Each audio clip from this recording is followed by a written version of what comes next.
அவங்க கடவுள் தம்பி, கடவுள். நான் எங்களை பிள்ளைக மாவீரர் ஆக்குனதுக்காக இல்லை, என் பிள்ளைங்க மாவீரர் ஆக்குனதுக்காக நான் சொல்ல இல்லை.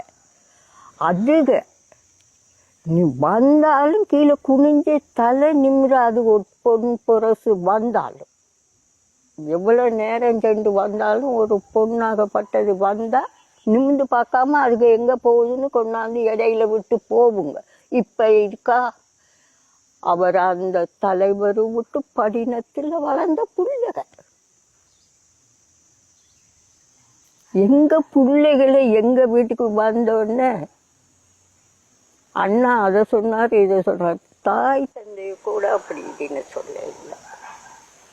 அவ்வளோ ஒரு புண்ணிய பொறுமை உள்ளவர். கடைசி சண்டை மட்டும் நாங்கள் நின்றோம். கடைசியாக போகக்குள்ளதான் அப்படியே இந்த புகை நின்ன கருப்பாக போணுச்சு. வானத்தில் நீளமாக போகுது. கடைசி 10 வாலில் இருந்து நாங்கள் பார்த்தோம். கடைசியாக தான் நாங்கள் போகிறோம். எங்களை கொண்டு போய் அருணாசல முகாமில் கொண்டு போய் விட்டாங்க. எல்டிடி ஆக்கள் அப்படின்னு தான் கொண்டு போய். எங்கள் பக்கம் ஒரு சாமான் வர இல்லை.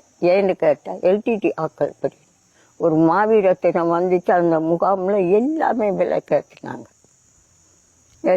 வந்துட்டான் இராணுவம். வந்து யார் ஏற்றினதுன்னு கேட்டால் ஒருத்தர் ஒன்றும் இல்லை, எங்களுக்கு தெரியாதுட்டாங்க. அப்படி சாக மிஞ்சி அவங்கள பார்த்துட்டு அவங்கள மீண்டும் வரணும். அவங்கள நாங்கள் பார்த்துட்டு செத்துட்டோம்னா எங்களுக்கு மோசம் கிடைக்கும். அவங்க கடவுள் தம்பி, கடவுள்.